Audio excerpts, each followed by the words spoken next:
infrastructure for almost 2 decades now. So we started in 2004, and 2004 was the year that PTB started to assist the National Metrology Laboratory. And one afternoon, Ed Juan, who was the head of the National Metrology Laboratory, a division of ITDI, brought the consultant from PTB to the PPS office because they were assisting metrology, and metrology will not exist by itself, but it has to have linkage with standards and with accreditation. So that was the start of the birth of NQI in the Philippines. Okay? Now, I started working for the Philippines Bureau of Standards in 1974. Oh, many of you was not yet born. Now, we were doing standardization, no? And during that time, all of the standards were mandatory. No, there was no reference to NQI. No, we did not know NQI before. We did not know that we have to link with ITDI or NIST before. We had no idea about it. Now, we only became aware of that when we were applying for signatory status with APLAC, because we could not be approved as a signatory unless we have traceability of our measurement to our National Metrology Laboratory. Now, during the time, we had zero CMC. And with the help of Clement Sanetra, who was the consultant of PTB, he brought an artifact to Thailand, have it calibrated in Thailand. And so when the APLAC evaluators came, after visiting the PPS LAS, the PPS Laboratory Accreditation Scheme, that was the precursor of our laboratory accreditation scheme now. PPS LAS was being assessed or evaluated by the assessors from APLAC. They had to visit the National Metrology Laboratory. And so they saw that the artifact for mass was calibrated by the National Metrology Institute of Thailand. And so we were approved in our application. So without that, and we were really thankful to the PTB consultant, Clement Sanetra, who made it possible for us to sign the signatory, the agreement or membership in the MRA of APLAC. Okay? And APLAC is the Asia Pacific Laboratory Accreditation Cooperation. Now it is now merged with PAC, and it's now APAC. Okay? So, next slide please. Now, when we talk about national quality infrastructure, we're actually talking of the totality of the institutions in the country available in the private and public sector. So total, what is available with government and what is available with the private sector, that constitutes the total national quality infrastructure of the country. And this infrastructure is to implement standardization, metrology, accreditation, and conformity assessment. As mentioned by Daisy earlier, conformity assessment refers to inspection, testing, calibration, and certification, and others. There are still more. So take note total of the institutions that we have. So whether it is in the private sector or with government, that constitutes our national quality infrastructure. Okay? Now, when we talk about the main components of the national quality infrastructure, we only talk about the three. They are the main. The other components are not main, no? certification, there are sub-components. So, very important there is metrology, standardization, and accreditation. And metrology, as we all know, is National Metrology Laboratory still now. But we are still dreaming about having a National Metrology Institute in the Philippines. Standardization. The national standards body in the Philippines is the Bureau of Philippine Standards now. It used to be the Bureau of Product Standards, but we also proposed in the rationalization of the Department of Trade and Industry that Bureau of Product Standards is already a misnomer. Because we were not only developing product standards, there were other standards that we were developing. So we have to change it. So, and it was approved, but the acronym still remains. BPS, Bureau of Product Standards. It is now called the Bureau of Philippine Standards. Now, Bureau of Philippine Standards is traceable. If you saw before, Bureau of Product Standards, what national standards body is that? Because the name of the country is not in there. Unlike the other countries, the name of the country you can easily recognize that it belongs to Australia, it belongs to Japan, and so on. So we had to change it to Bureau of Philippine Standards. So metrology right now is still National Metrology Laboratory, one division of the ITDI. So very small. So how can they address, how can they respond to the needs of the country for accurate measurements? Accreditation. Accreditation is now the Philippine Accreditation Bureau. The precursor of that is was the BPS Laboratory Accreditation Scheme. We had two schemes before. And the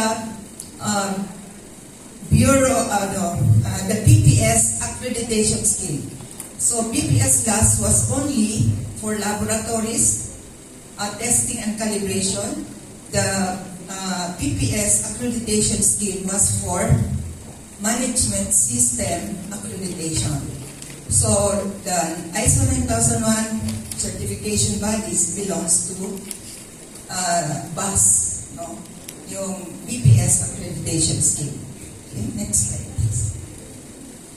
So we have a diagram here, courtesy again of Dr. Sanetra.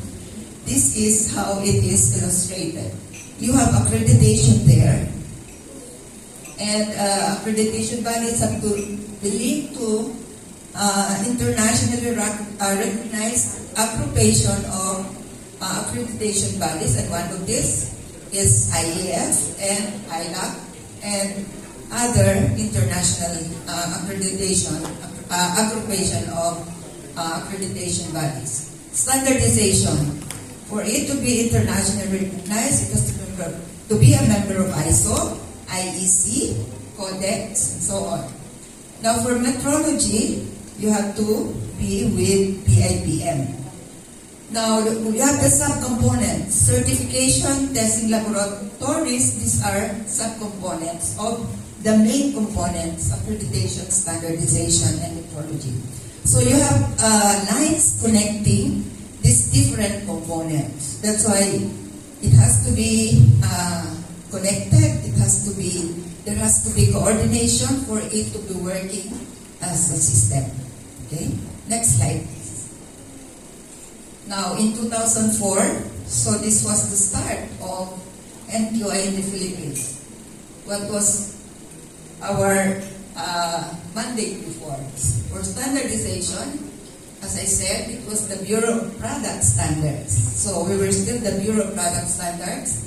And we had Republic Act 4109 crafted in 1964. So ang tagal na talaga. No? And in 1992, there was the Consumer Act. So Republic Act 7394. Now, those are the host of services: developing standards, conducting testing, doing market surveillance. It was still BPS doing market surveillance during the time. And we have the WTO inquiry point. So, now, also because we have the Consumer Act, in that act, there were three government departments named in that act. We have the Department of Agriculture, we have the Department of Health. Okay? So three departments mandated to develop standards for consumer products. So it was not only the Bureau of Product Standards developing standards during that time. So they were co-equal. There was nobody above the three departments. So it was a little confusing because before, what will DA do? What will DOH do? It doesn't say that we have to submit our standards to the Bureau of Product Standards. Next slide, please. Now, we have accreditation, we have BPS LAS, as said, and we have BAS. We did not have any mandate on accreditation actually during that time. But we made use of Republic Act 9236. There is a mention there that a body in the Department of Trade and Industry will accredit testing laboratories. So we made use of that. Nag-isakay lang kami. Oo. And we accredited testing laboratories and calibration laboratories. And BAS was in charge of management system certification bodies, accreditation of ISO 9000 certification bodies, 14,000, and so on. Now for metrology, we have the OST ITDI or NML of ITDI. We had Batas Pambansa bilang 8, and of course RA 9236. So that was in 2003. Now you will note there that the registered CMC during that time was 0, according to the KCDP, Key Comparison Database of BIBM. Next slide, please. Now, why do we need NQI? Okay? We want to achieve competitiveness because we want to export more. If we depend only on domestic market, we cannot provide the jobs necessary for our people. That's why NQI is very important for us to be able to send our products to other countries and create jobs for our people. But at the same time, we want to ensure that our consumers are also protected from shoddy and unsafe products. So that's the dual function of our national quality infrastructure. Next slide, please. It is also to ensure that goods and services emanating from or traded in the Philippines, so even if it is being traded in the Philippines, because right here, we are also competing with the products of our countries, no? Of other countries, I mean. So, dito pa naman, we don't have to send out those products. Dito pa naman, natatalo na tayo, di ba? Mas nabibili. At isa pa namang problema sa atin, mahilig tayo sa imported. Pagka-imported yan, kahit galing Malaysia, kahit galing Indonesia, mataas po ang tingin natin. And that has to be addressed as part of NQI. No? Hindi lang sa mga testing, pero yung mindset natin about imported products. Okay? And yan, develop a culture of quality among the citizenry, and ultimately raising the quality of life of the Filipino people. Okay? Now, next slide, please. Now, PhilMSTQ was born in 2006. This was also with the help of PTB. So, we are a non-profit association of individuals, mostly retired. Sabi nila, ayaw namin sumali sa PhilMSTQ, puro matatanda mga retired. But retired professionals wanting to serve the country. Yun po yung non-stop, non-profit association interested to support the establishment, strengthening of the quality infrastructure. So, puro kami halos grupo doon. And we were registered with the Securities and Exchange Commission in 2006. Next slide, please. And please. Okay. So these are our advocacy, unified, responsive, and sustainable quality infrastructure in the Philippines. Next slide, please. Now, we are advocating for a unified MTY. It has to be interconnected, coordinated. There is a sense of oneness of the components, and we are moving the same direction. And I hope the components of the MTY are really moving the same direction. And I'm glad we have accreditation here, and we have a metrology, and we are missing standardization. There's no unnecessary duplication of activities. Next slide, please. Now, it is when the components work together as a system and coordinated and coherent manner for the efficiency of industries and competitiveness, and for regulators in ensuring consumer protection. Now, our regulators sometimes are also engaged in conformity assessment, and that is a problem. Instead of focusing on implementing regulations, they are doing testing. They do not want to delegate inspection, or they do not want to honor the work of the accreditation bodies. Inuulit pa nila, no? Hindi naman kailangan. So, doble-doble. So, nawawalan sila ng people or resources to do market surveillance and implement regulations. Next slide, please. Now, status on standards. These are the programs of the Bureau of Philippine Standards now. Develop and maintain national standards. Certify products for safety and quality in accordance with Philippine national standards and other conformity assessment schemes. Next slide, please. Now, BPS is a member of 52 ISO committees and observation member of ISO committees. 113 as observation member. The difference between the two is that you cannot vote for a standard if you are not a P member, no? Kung observation ka lang, you can comment, but you cannot vote. And in the IEC, which is the International Electrical Commission, we are members of 8 technical committees and O-member in 29 technical committees. O-member. Next slide, please. Now, as of date, there are 13,968 Philippine national standards, and 80% of this is aligned with international standards. So, as mentioned earlier also, standards are voluntary. It is when it is declared mandatory that it becomes a technical regulation. And technical regulations have to be notified to the WTO. No? It is important that we notify technical regulations to the World Trade Organization. Otherwise, people will complain kung hindi sila na-notify ng mandatory standards. Next slide, please. So we have 92 BPS technical committees, and around 600 experts are helping them to develop standards and other reference documents. Next slide, please.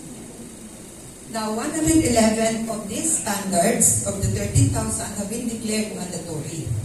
Okay? Now, what happens to the other standards? They are voluntary. So, ano ngayon ang mangyayari kung voluntary? That has to be mainstream, that has to be promoted, and especially as MSTQs, they have to be guided in the use of the standard. Hindi lang po ipaalam sa kanila, no? Standards bodies have to develop materials so that it will be easy for the MSMEs to implement the standards. Napakahirap po intindihin ang mga technical documents. So yung mga SMEs, they are at a loss, no? Next slide, please. So ito po yung mga standards developing organizations na recognized by the BPS, DOH, we have the Food and Drug Administration, the BAPS of the DA, Philippine Coconut Authority, PCA, DOP. So ito yung nag-develop ng standards, but they have to follow the directives of the ISO para ma-recognize ng BPS as national standards. Next slide, please. So ito yung notifications, no? 2017, 2018, 2019, 2020, these are the numbers. But to me, our notification is not that, I mean, it is an obligation. Pero ang importante po, yung notification ng ibang countries sa atin ng kanilang mandatory standards. Because what are notified are technical regulations. And technical regulations are the ones that can impede the flow of products from our country to other countries. Yun po yung mas importante. Kasi ang tinutuunan natin, ito yung notification. Dapat ang unang inquiry point, yung dumadating sa atin. I have been mentioning this in other fora na yun pong babantayan natin. And China is doing this. Talagang binabantayan nila ano ba ang regulation ng Philippines because they export a lot of products here. So kung regulated yan dito, may problema pumasok kasi may testing, may certification requirements. So ganun ang ano. Yun ang importante. So this is secondary to me. Sa akin, secondary itong figures na to. Okay. Next slide, please. So, ito yung SPS naman, ito yung sa mga fresh products that we export. So, ito yung sa DA, yung entry point naman ng SPS, yung sanitary, phytosanitary, nasa Department of Agriculture. Ang TPE, ito yung technical barriers to trade, ito yung nasa EPS. Okay, next slide. Okay, so BPS, meron silang standard conformity division. So, ito yung nagsicertify ng mga products. Okay? So, nag-prepare sila ng implement policies and guidelines. Okay, next slide. So, meron din silang international relations. So, they make available to the public through the standards data center yung mga standards. So, I think it's not enough that BPS makes available. They should make it easy for the SMEs, MSTQs to implement standards. Okay, next slide, please. Next slide. Okay, so parang ulit-ulit next time. Next slide. Okay, this is the work of the mainstreaming division of the Bureau of Philippines Standards. Next slide. Now, on accreditation, so I mentioned that there were only 2 schemes before, testing and calibration laboratories accreditation and management system, and during that time, that was only for ISO 9001 and ISO 14001. But now, they have these several schemes already in the Philippine Accreditation Bureau. So we have for QMS, we have for Environmental Management System, Food Safety Management System, we have HACCP, Information Security Management System, and so on. Makikita ninyo kung ano-ano yan. Now, what is the importance of accreditation? Accreditation became important when we had trade liberalization. Kasi kung saan-saan po nanggagaling yung mga produkto. We are sourcing products from different countries, no, in the world. So, kung certified siya from that country, but hindi naman accredited, yung nag-certify, baka kaduda-duda.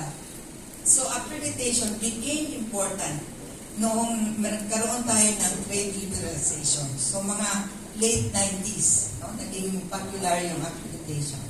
So, these are the several accreditation schemes, and you will see there the number of conformity assessment bodies that they have already accredited.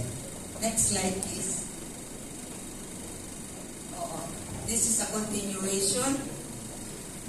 And you will note there that PAB is signatory member of the MRA-MLA of the Asia Pacific, which is now APAC. And since signatory members sila, the certificates of the conformity assessment bodies na accredited nila will be recognized by the other signatory members. Okay? Now, there are also PAB is also a member of IHAP, which is the International Halal Accreditation Forum. Kasi napakalaki po ng problema, napakalaki ng merkado for halal products. And karamihan ng mga Muslim countries, they have the buying power. Kaya kailangan maano talaga natin, magamit natin yung needs of these Muslim countries. No? Kasi may pera sila, tapos yun. Pero we should be a member of the International Halal Accreditation Forum. Lalo na kasi hindi tayo Muslim country. No? It will probably be easy for Malaysia to do that kasi ano siya, Muslim country, pero tayo hindi. So we have to be a member of that. Next slide, please. Now, ito yung mga ginagawa ng PAB to make it easy for conformity assessment bodies para magpapa-accredit sa kanila. So, it will be easy for them to apply for accreditation and get accredited by the PAB. Next slide, please. Now, inano ko lang dito, yung mga laboratories, for example, for how many laboratories from the private sector are accredited? The total of 161 from the private sector and 90 from government. Now, we are not encouraging that government go into testing. If that testing activity can already be addressed by the private sector, no? It's only, it will only be during the time na wala pong availability sa private sector or walang interested investor from the private sector, dapat papasok ang gobyerno. We have limited resources and so we focus on those areas na hindi po available with the private sector at saka walang interesadong investor. So, although for example for calibration, the figure of 70 there, and those are mostly the regional laboratories of the DOST. So they provide calibration services nationwide. Kasi kung hindi po yan, hindi po yan provide, I think there are no calibration laboratory that will set up na minsan kunti lang ang kliyente. Kasi wala po masyadong pera doon sa calibration. No? And as government should also not be concerned about raising money. It's not government's business to make revenue, but it's the private sector. Dapat silang kumita because they will be the ones that will be employing. No? Okay, so next slide please. Ito na po yung status of metrology. NML right now has 33 CMCs to 0. It was 0 in 2004 and into 2023, 33 na sila. Now it has started to produce reference materials for chemical analysis and testing. Now it's good news because we are right now importing these materials from other countries. In fact, PhilMSTQ is running, we are not the ones, we are distributing proficiency testing samples. And we are importing this from Australia. Ini-import pa natin. Kasi wala pong available dito at the moment. And especially, na-accredited siya to ISO 1743. Now, itong nag-umpisa na ang ating laboratory, yung MIC natin, the next thing that they should do, they should be accredited to ISO 1743 and ISO 1734. So they have started to conduct proficiency testing and so on. And there will be a 2-year project with DOST starting 2023. Next slide, please. So ito yung mga manpower development nila. Marami silang MS holders, no? Meron silang, I think, PhD pa, probably in metrology. I don't know these are, pero ganun ka, pagsisikap ng NML na mapapalakas talaga ang metrology laboratory. And hopefully, pagka naging NML na sila, then they have the people to run the Metrology Institute. So meron din silang DAX Accreditation. This is the accreditation body of Germany for mass temperature, pressure, and volume. Now hopefully they will seek accreditation from PAB for MIC and MIB. So metrology in chemistry and metrology in biology. And they have trained staff with the National Metrology Institute of Turkey for interferometry and other for temperature and humidity measurement. So, next slide please. So, meron pa silang participation of trainings abroad. Next slide please. Ito po yung CMC. So, these are not quite updated because I know that Vietnam has more than 31 now. We have 33 right now. But these are the status of our membership. We are an associate member of the PIPM.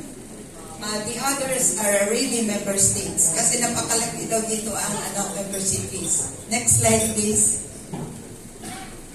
Now, in 2023, ito na po yung ating NQI. So we have the Bureau of Philippine Standards. We already have the Philippine Accreditation Bureau. And we still have the NML field for our Metrology Institute. So you will see there that there has been improvements in accreditation, and for the Bureau of Philippine Standards, market surveillance is no longer there. At least it is an improvement, but there has to be more that has to be done. Next slide, please. Pwede na si Cruz. So we have to have a responsive NQI. Pagkibilisan na lang po. I think I don't have time. Next slide. So we have an example here kung you are developing BCO. Meron bang national standard? Meron bang laboratory that can test the BCO? Is there a body that can certify? Meron bang nagsicertify sa atin dito for BCO? Next slide please. Meron bang certification body that will certify the BCO is complying with standard, and that certification body is accredited to ISO IEC 17065. Now, is that accreditation body a signatory to MLA, APAC? So we have PAB being able to address that. Next slide, please. Responsive are there testing and product certification bodies, insufficient number. Are these testing laboratories, certification bodies, accredited by an MRA, MLA, signatory AB? Are support services for reference materials and proficiency testing providers available? So, we are just starting with that. So, how can we be sustainable? First, we have to have a clear mandate pertaining to its responsibilities. So, NML has to have a clear mandate pertaining to its many responsibilities. Adequate funding for its operation. So it cannot be sustainable kung wala pong funding ang ating NML. And it should be sufficiently promoted to the users of its services. So, who are the users of its services? Industry at saka mga regulators. Importante yung dalawa. They should be pushing for the setup of our NMI. And participation in regional and international organizations is important for our NML and our NMI. So now stakeholders understand and appreciate the benefits of NQI, and these bodies should adhere to international best practices, internationally recognized. So, yung bodies na yun, so ito na yung sa ISO. These are the participation of the Philippines in ISO. By the way, for ISO, there has to be only one member in a country that has to be a member of ISO. Kahit gusto natin maging member tayo ng ISO, hindi po pwedeng dalawang body or agency in a country na maging member ng ISO. So, BPS lang po talaga ang member. Next slide, please. So, sa IEC naman ito, sa International Electrical Technical Commission. Okay. Next slide. So, meron tayo dito, standards developed should be of strategic relevance to the country. Hindi lang po produce tayo ng standard na hindi naman talaga importante. Unahin po natin yung importante. Hindi po kailangan 15,000 ang standards natin tapos hindi naman masyadong ginagamit. No? Standards developed, adapted should be disseminated and used by the private sector in producing or innovating products. So yung standard, minimum requirement lang yun. Pwedeng mas maganda pa ang gagawin ng isang producer. No? Pero meron silang starting point. Ang standard starting point lang. They can make it better. No? So, kahit voluntary yan, no? You can do not go below the international standard. Kasi ang international standard po, naging de facto standard yan ng mga countries. No? So, yan po yung ginagamit. Kung mababa tayo sa international standard, baka magkakaproblema tayo sa ating export. Increase resources for mainstreaming and guiding SMEs. No? Ito yung, they have to be guided. Mahirap po ko sa mga maliliit, itindihin yung standard. Next slide, please. Now, government should utilize Philippine national standards to the fullest extent possible in state purchases. So, marami pong procurement ang gobyerno. So, kung gagamit ng gobyerno ng Philippine national standard, baka maliit, it will be a big chunk already of the mga supplies complying with standards. No? So, leader talaga. Kanina may dito sa A4, long and short, and it took time for government to be using A4. Meron pang short and long. No? Pero legal size that became illegal size. So, incentives or preferential treatment to be given to enterprises not distinguish themselves through product and or certification, system certification. This is being done in Thailand. Meron po silang incentive na binibigay. Next slide. Now, ito, NSP to be mindful of technical regulation notification to the WTO. Ito po yung dapat bantayan natin. Hindi po yung palabas. Yung papasok na notification on trends that will impact businesses. Dapat nalaman to ng mga industries natin ahead of time para they can adjust their production. Next slide, please. Ito. Now, meron tayong example. We have PAH, for example. Itong polycyclic aromatic hydrocarbons, ito yung napaka-importante yung regulation ito ng EU. Now, PAH is available in food, in rubber products, plastic products. Right now, wala po tayong testing laboratory na accredited to PAH. Okay? So, yan yung isang pinoint out namin sa ARISE project. Next slide, please. Now, accreditation is voluntary. It is important to communicate the benefits of accreditation to CAPs. Accreditation schemes needed by CAPs be made available by the accreditation body. So, ano yung kailangan? Kung meron tayong mga certification bodies dyan na walang accreditation scheme, please pay me to that. Next slide, please. Okay. I think this is almost the end. Next slide. Now, yung ating metrology and chemistry should be accredited to ISO 1734, ISO 1743. Next slide. It is essential that the policy environment be created that will facilitate the setup of private labs and government to utilize their services in public procurement and in implementing technical regulations, provided technical capability is demonstrated through accreditation. Next slide.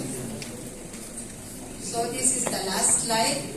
And next slide is thank you.